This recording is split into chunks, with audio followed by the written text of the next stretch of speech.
Hello friends. Every week, someone tells a family solicitor the same plan. Give the house to the kids now, avoid care fees later, keep everything in the family. The problem is, both DWP and HMRC have specific rules built to catch exactly this move, and most people only find out about them after the gift has already been made, when reversing it is far harder than making it. Today, I'm going through 5 things you need to know before you transfer that property. What the rules actually say, where people get caught out, and the one question you should ask a solicitor before you sign anything. Before we get into it, subscribe to this channel and turn on the bell. This is the kind of information that saves families tens of thousands of pounds, and it only helps if you have it before the transfer, not after. Subscribe now and let's get into it. 20 years, that's how far back a council can look, and most families have no idea. If you gift your house to reduce the risk of paying for care later, this falls under what's called deliberate deprivation of assets, and it is governed by the Care Act 2014. Councils apply a 2-part test.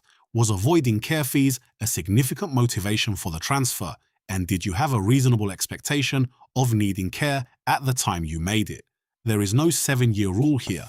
That number applies to inheritance tax, not care fees, and confusing the two is one of the most expensive mistakes families make. For care funding purposes, a local authority can investigate a transfer made 10, 20, even 30 years ago if they believe deprivation was the motive. Timing matters, but it does not settle the case on its own. A healthy 55-year-old gifting a house at their child's wedding is judged very differently from someone transferring the same property 2 months after a dementia diagnosis.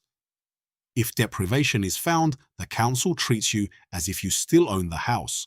This is called notional capital, and it means you're charged as a self-funder for care you may no longer have the assets to pay for. HMRC has a separate trap, and it catches people who think they've already dealt with the tax problem.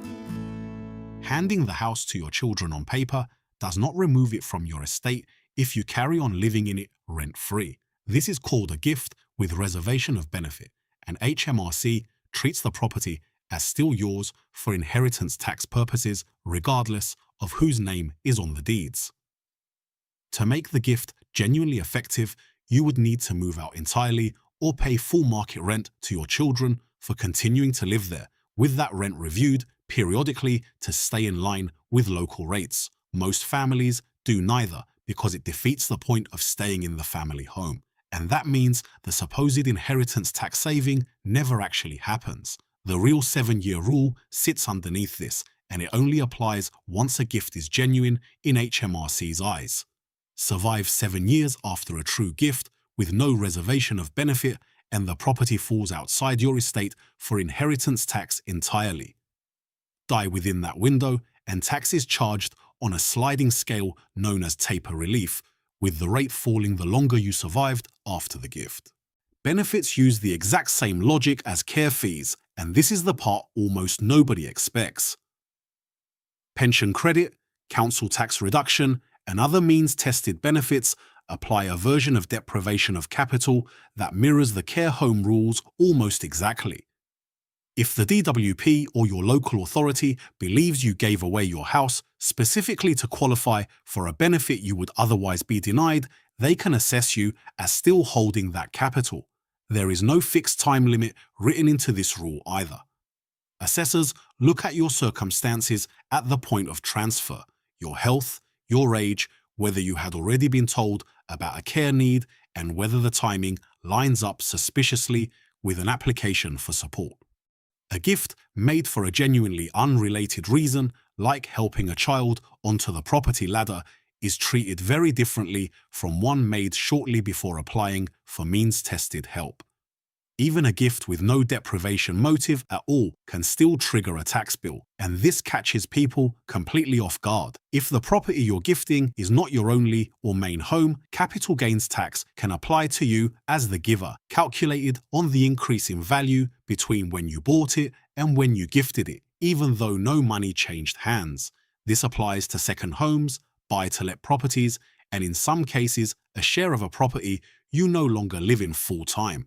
Ask a solicitor to check this before any transfer goes ahead, because the tax is due whether or not the recipient ever sells the property, and it is calculated at the point of gifting, not at some later date that feels more convenient.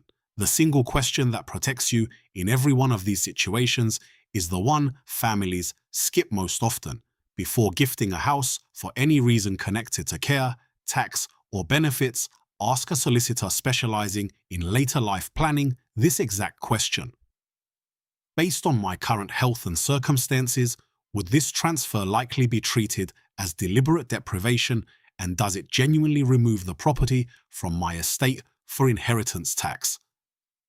A proper answer requires looking at your medical history, your age, your existing savings, and your reasons for gifting, not just the transfer itself. Free guidance is available through Age UK on 0800 678 1602 and through Citizens Advice before you commit to anything irreversible. So here is the complete picture before you transfer that house.